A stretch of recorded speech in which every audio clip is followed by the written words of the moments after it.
সকল বাংলাদেশ সব মসজিদে বড় লোকদের তালিকা আছে। জুমার দিন লেখে না কে কয় বস্তা সিমেন্ট, কে কত টন রড, এদের নাম থাকে না? এরা নাম থাকে, তো এখানে তো গরিবের তালিকা থাকে না, এগুলো সব পয়সাওয়ালা লোকের তালিকা না। সব ধনীদের তালিকা যদি মসজিদে থাকে, তো গরিবদের তালিকা কোথায় থাকবে? মসজিদ যদি ধনীদের জায়গা হয়, গরিবদের যাওয়ার জায়গা কোথায়? আমাদের নবীজির মসজিদ কি শুধু ধনীদের ছিল? আরে আমাদের নবীজির মসজিদ তো আসহাবে সুফফাদের থাকার একটা জায়গা ছিল গরিবদের আলাদা, ধনীদের জন্য রিজার্ভ জায়গা ছিল না। আর আমাদের দেশে সব জায়নামাজ বিছায় সব ধনীদের জায়গা রিজার্ভ হয়, গরিবের কোনো বাত নাই। ঠিক না? ঠিক। গরিবদের তালিকা কিভাবে? মসজিদ এলাকাতে কে গরিব কে ধনী এটা এলাকা মানুষ জানে না। খুব সহজে যদি তালিকা করে ফেলে মসজিদ কমিটির লোকজন, যে আমরা এখান থেকে বিভিন্ন সময় একটা লোক, আমাদের মহল্লার একটা লোক অসুস্থ হয়ে গেছে, আমরা এলাকাবাসী সবাই মসজিদে, শুধু মসজিদের জন্য চাঁদা উঠে বেশিরভাগ সময়। আমার কষ্ট লাগে এই জিনিসটা। আমাদের নবীজির মসজিদে শুধু মসজিদের জন্য চাঁদা উঠতো না। মসজিদে নববীতে একজন আসছে ক্ষুধার্ত, ইয়া রাসূলুল্লাহ আমি ক্ষুধার্ত, আমার খাবার নাই। নবীজি বলছেন কে আসো, এর মেহমান নিয়ে যাবা? বলে ইয়া রাসূলুল্লাহ আমি নিয়ে যাবো। না, তুমি বাসায় নিয়ে যাও, তারা মেহমানদারি করো। এই ছিল আমার নবীর মসজিদ। একটা গরিবের দারিদ্র্য বিমোচন মসজিদ থেকে হইতো।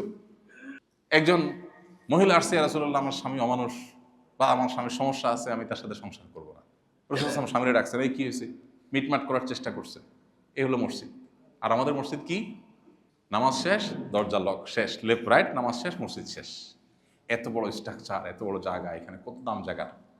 তাহলে এই মসজিদে শুধু নামাজ পড়লে তো হবে না, এখান থেকে বহু কাজ করতে হবে। গরিবদের তালিকা যদি থাকে, কোন লোকটা অসুস্থ, কোন লোকটার বাচ্চা না খায় আছে, কার এই শীতের সময় একজোড়া মোজা নাই, মসজিদ থেকে আমরা নিতে পারি। আমাদের বাসায়, সবার বাসায় অতিরিক্ত শীতের কাপড় আছে, সবার আছে না? এখন মসজিদ থেকে যদি উদ্যোগ নেয় যে শীতের সময় যাদের বাসা অতিরিক্ত কাপড় আছে সুন্দর করে ধুয়ে পরিষ্কার করে নিয়ে আসবেন, আমরা মসজিদের বাইরে একটা জায়গায় রেখে দিব এবং সেখানে একটা কাগজ টাঙিয়ে দিব, আমাদের মুসল্লি ভাইরা যাদের লাগে একটা করে নেন। যদি মনে হয় কেউ এখান থেকে বেশি করে নিয়ে ধান্দা করবে, তাহলে মুয়াজ্জিন সাহেবের কাছে থাকবে, উনি রেজিস্টার মেনটেন করবে, ওই যে তালিকা থাকবে গরিবদের, ওই অনুযায়ী দিয়ে দিবে। এই কাজটা খুব কঠিন কাজ। আরেকটা কাজের কথা বলি, মসজিদ এলাকাতে যত ময়লা থাকে, আপনারা তো বলবেন যে হ্যাঁ মসজিদ এলাকা ময়লা পরিষ্কার করবে, এটা কথা হলো? আমাদের নবীজি বলেছেন ইমানের 70-এর বেশি শাখা আছে। তো ইমানের শাখাগুলোর মধ্যে একটা শাখা হলো ইমাতাতুল আযা আনিত তারিক। রাস্তায় কোনো ময়লা আবর্জনা বা মানুষের কষ্ট হতে পারে এরকম কিছু পড়ে থাকলে এটার তোলা, পথ পরিষ্কার করা, এটা ইমানের অঙ্গ। এখানে যারা আছি আমরা কয়জনে আছি যে আমি বলতে পারবো যে গত এক সপ্তাহ আমি পথ পরিষ্কার করছি? আছেন? করলেও নিজের বাসার গ্যারেজের সামনে জায়গা হয়তো করছেন বড় ধরে, ওটা নিজের ধান্দায়, নিজের স্বার্থে।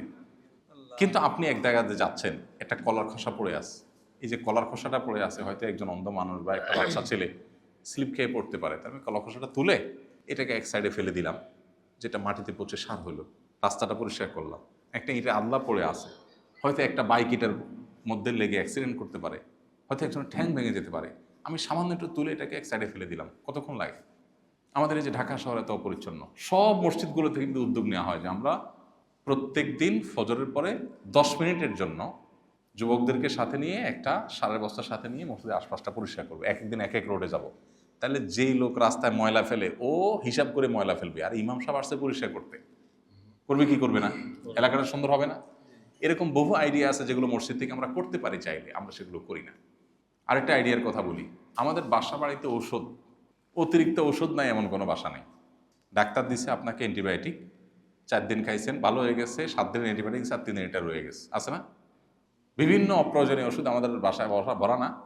আবার অনেক গরিব মানুষ অসুখে কাতরাচ্ছে, একটু ওষুধ কেনার টাকা নেই তার কাছে। তাহলে মসজিদ থেকে উদ্যোগ নিয়ে যদি বলা হয় যে ভাই যার বাসায় যত ওষুধ আছে অতিরিক্ত, এগুলো সব নিয়ে আসেন মসজিদে, এরপরে এগুলো নিয়ে যদি একজন ডিসপেন্সারির মালিক, সব ডিসপেন্সারি হয়তো একরকম না, ভালো মানুষ আছে না, বলে ভাই এগুলার দাম যা হয় ধরে আপনি দরকার হলে 10% 20% কম কম দেন, এবার এই টাকাটা আমরা এলাকাতে কারা কারা গরিব আছে তাদের ওষুধ কেনার জন্য আমরা দিই। খুব কঠিন কাজ, খুব বেশি কঠিন কাজ না। আমাদের বাসায় তরকারি নষ্ট হয় না এমন বাসা কয়টা আছে? একটাও নেই। কারোর হয়তো ডেলি হয়, কারোর সপ্তাহে হয়, হয় মাস্ট বাসি হয়ে গেছে, নতুনটা হয়েছে, পোলাপাইন খায় না, ফালা দিতেছে, বুয়ারে দিতেছেন, বুয়া কদ্দুর খাবে, কদ্দুর খাবে, বাকিটা ফালাই দিল। এখন এগুলো যদি বক্সে করে এনে মসজিদে একটা ফ্রিজ রাখেন, যারা সৌদি আরব ছিলেন তারা জানেন, সৌদি আরব এগুলো আছে, মিডিল ইস্টে আছে, আমাদের দেশে নাই। একটা ফ্রিজের দাম কয় টাকা? ডিপ ফ্রিজ না তো, নর্মাল। এনে যদি আপনি রেখে দেন মুয়াজ্জিন সাহেবের কাছে, ওই যে আমি গরিবের তালিকা থেকে এত কথা বললাম, গরিবের তালিকা যদি ইমাম সাহেবের কাছে থাকে, তাহলে এই তালিকা ধরে কারোর যদি লাগে, একজন ব্যাচেলার আছে, পেশার আজকে তরকারি নাই, একজন রিক্সা চালক আছে, নাই, তো ঠিক আছে, এখান থেকে এক বাটি আপনি নিয়ে যান, বাসাতে বাটি নিয়ে আসেন, ঢেলে নিয়ে যান, শেষ। তাহলে নামাজের সময় আসার সময় আপনি অতিরিক্ত তরকারিটা নিয়ে আসেন, বা ভালো তরকারি যেদিন রান্না হয়েছে আজকে আমাদের বাসায়, সেখান থেকে আমি গরিবের জন্য একটা ছোট্ট বাটি নিয়ে আসলাম, খুব বেশি অসুবিধা হবে? শুধু আইডিয়া, শুধু আইডিয়া, সামান্য একটু চেষ্টা করলেই বিশাল একটা কাজ হয়ে যায়, একটা ফ্যামিলির মুখে হাসি ফুটে যায়, একটা মানুষের উপকার হয়ে যায়। তো আমরা মসজিদগুলোকে প্রাণবন্ত করবো তো ইনশাআল্লাহ। জীবন্ত মসজিদ করতে হবে, কর্মমুখর মসজিদ করতে হবে, বহুমুখী কাজের মসজিদ করতে হবে। মসজিদকে শুধুমাত্র জমাট কোনো জায়গায় করা যাবে না। বাংলাদেশে 3 লক্ষের বেশি মসজিদ আছে। কত? 3 লক্ষের বেশি। সবগুলো রাজনৈতিক দলের অফিস মিলায় 3 লাখ নাই, সরকারি সকল অফিস মিলায় কয়েক হাজার আছে, 3 লাখ নাই। 3 লাখ মসজিদ মানে কি? এই 3 লাখ মসজিদ পাহাড়েও আছে, সমতলেও আছে, গ্রামেও আছে, শহরেও আছে। এই আফতাবনগরের এখানে মানুষজন এত বেশি নাই, এখানে মসজিদ হয়ে গেছে। তার মানে কি? মসজিদগুলো থেকে যদি সমাজের কাজ শুরু হয়ে যায়, তাহলে দেশের সমস্যার সংকট অনেক ক্ষেত্রে সমাধান হয়ে যায়। সরকারের দিকে তাকায় না থাকলেও আমরা সমাজ পরিবর্তন করতে পারবো। আল্লাহ আমাদের মসজিদ কর্তৃপক্ষকে সেটা করার তৌফিক দান করুন। ইমাম সাহেব যারা আছেন, মসজিদ কর্তৃপক্ষ যারা আছেন, তারা সবাই যদি উদ্যোগ নেন, ইনশাআল্লাহ বিদিনিল্লাহ এই কাজগুলো অনেক সুন্দরভাবে করা সম্ভব। আমি অনেক কথা বললাম, আল্লাহ তাআলা আমাকে, আপনাকে, আমাদের সবাইকে আমলের তৌফিক দান করুন। এবং এই মসজিদে ইনশাআল্লাহ আশপাশের লোকজন যারা, তারা নিয়মিত আসবেন, অন্যদেরকে দাওয়াত দিয়ে নিয়ে আসবেন। এবং এটাকে বলা হয় মসজিদ আবাদ করা। মসজিদ আবাদ করা।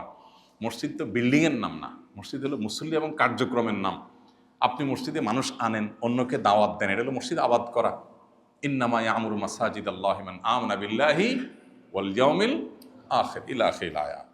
যার আল্লাহর প্রতি ঈমান আছে, সে কিন্তু মসজিদ আবাদ করতে হবে, সে মসজিদ আবাদ করবে। মসজিদ আবাদ করা মানে কি? আবাদ করা মসজিদে গাছ লাগানো না। মসজিদ আবাদ মানে কি? মুসল্লি এনে, মসজিদের ফসল হলো মুসল্লি, অর্থাৎ মুসল্লি এনে মসজিদকে আবাদ করতে হবে। তো আমরা চেষ্টা করবো না ইনশাআল্লাহ? আমরা যদি সবাই সবার মধ্যে বলা বলি করি, অমুক ব্লকে একটা মসজিদ হয়েছে মাশাআল্লাহ, তাহলে জানাজানি হবে। একজন আশপাশের বেনামাজিকে দাওয়াত দিলেন, এখন যাওয়ার সময় যদি কেউ দেখেন রাস্তায় একজনে থামে, এই ভাই আপনার এলাকায় মসজিদ এসে জানেন, 5 ওয়াক্ত নামাজে মসজিদে পড়বেন, আপনি বলতে কোনো টাকা খরচ হবে? কিন্তু দেখা যাচ্ছে যে একটা মানুষ আপনার কথা থেকে হেদায়েত হয়ে যাবে। আল্লাহ আমাদের সবাইকে তৌফিক দান করুন।